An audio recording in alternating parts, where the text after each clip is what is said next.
അടുത്ത വർഷം അന്താരാഷ്ട്ര ബഹിരാകാശ നിലയത്തിലേക്ക് യാത്ര തിരിക്കുന്ന ആസ്ട്രോനോട്ടുകളുടെ പട്ടികയിൽ ഒരു പേരുണ്ട്. അനിൽ മേനോൻ. കേരളവുമായി വേരുകളുള്ള ഒരു ഡോക്ടർ, സ്പേസ് എക്സിലെ ഫ്ലൈറ്റ് സർജനായി പ്രവർത്തിച്ച വ്യക്തി. ഇപ്പോൾ നാസയുടെ ആസ്ട്രോനോട്ടായി ആദ്യ ബഹിരാകാശ യാത്രയ്ക്ക് ഒരുങ്ങുകയാണ്. ആരാണ് അനിൽ മേനോൻ? എന്താണ് അദ്ദേഹത്തിന്റെ കേരള ബന്ധം? എന്തുകൊണ്ടാണ് ഈ ദൗത്യം ഇത്രയും പ്രാധാന്യമർഹിക്കുന്നത്? വിശദമായി നോക്കാം. കസാക്കിസ്ഥാനിലെ ചരിത്ര പ്രസിദ്ധമായ ബൈക്കണൂർ കോസ്മോഡ്രോമിൽ നിന്നാണ് റഷ്യയുടെ സോയൂസ് MS-29 പേടകം വിക്ഷേപിക്കുക. ഈ ദൗത്യത്തിൽ 3 പേരാണ് യാത്ര ചെയ്യുന്നത്. വിക്ഷേപണത്തിന് ശേഷം ഏകദേശം 9 മിനിറ്റിനുള്ളിൽ പേടകം ഭൂമിയെ ചുറ്റുന്ന ഭ്രമണപഥത്തിലെത്തും. തുടർന്ന് ഏകദേശം 3 മണിക്കൂറിനുള്ളിൽ അന്താരാഷ്ട്ര ബഹിരാകാശ നിലയവുമായി ഡോക്കിംഗ് പൂർത്തിയാക്കും. അതിനുശേഷം തുടങ്ങുന്നത് 8 മാസം നീളുന്ന ദൗത്യമാണ്. ഈ കാലയളവിൽ ഭൂമിയിൽ നിന്ന് ഏകദേശം 420 കിലോമീറ്റർ ഉയരത്തിൽ സഞ്ചരിക്കുന്ന അന്താരാഷ്ട്ര ബഹിരാകാശ നിലയത്തിലായിരിക്കും ഇവരുടെ താമസം.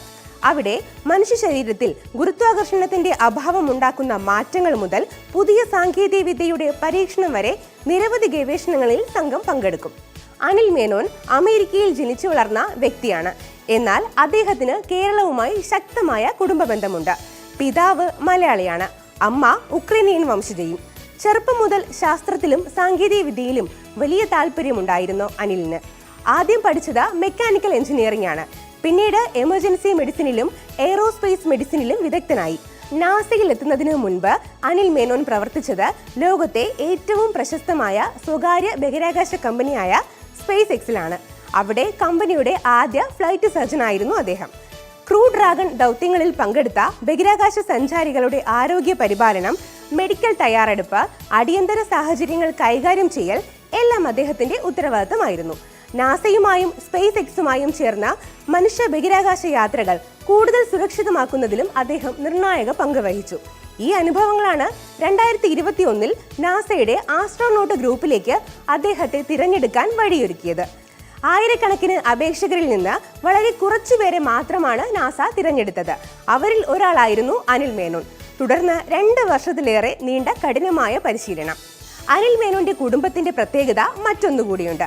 അദ്ദേഹത്തിന്റെ ഭാര്യ അന്ന മേനോനും ബഹിരാകാശ രംഗത്തെ സുപരിചിതയാണ്. സ്പേസ് എക്സിലെ മുൻ മിഷൻ ഡയറക്ടറായിരുന്നു അന്ന. ബഹിരാകാശത്തെ ജീവിതത്തിന്റെ ഭാഗമാക്കിയ കുടുംബമെന്ന് തന്നെ ഇവരെ വിശേഷിപ്പിക്കാം.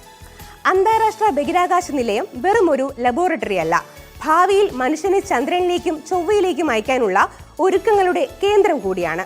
അവിടെ നടക്കുന്ന ഓരോ പരീക്ഷണവും മനുഷ്യ ശരീരത്തെക്കുറിച്ചുള്ള ഓരോ കണ്ടെത്തലും ഭാവിയിലെ ബഹിരാകാശ യാത്രകൾ കൂടുതൽ സുരക്ഷിതമാക്കാൻ സഹായിക്കും. ആ യാത്രയുടെ ഭാഗമാവുകയാണ് കേരളവുമായി വേരുകളുള്ള അനിൽ മേനോൻ. ഒരു മലയാളി പിതാവിന്റെ മകൻ, ഒരു ഡോക്ടർ, ഒരു എഞ്ചിനീയർ, ഒരു ഫ്ലൈറ്റ് സർജൻ, ഇപ്പോൾ നാസ ആസ്ട്രോനോട്ട്. സ്വപ്നങ്ങളും കഠിനാധ്വാനങ്ങളും ഒരുമിച്ചാൽ എവിടെയൊക്കെ എത്താം എന്നതിന്റെ മികച്ച ഉദാഹരണമാണ് അനിൽ മേനോന്റെ ജീവിതം.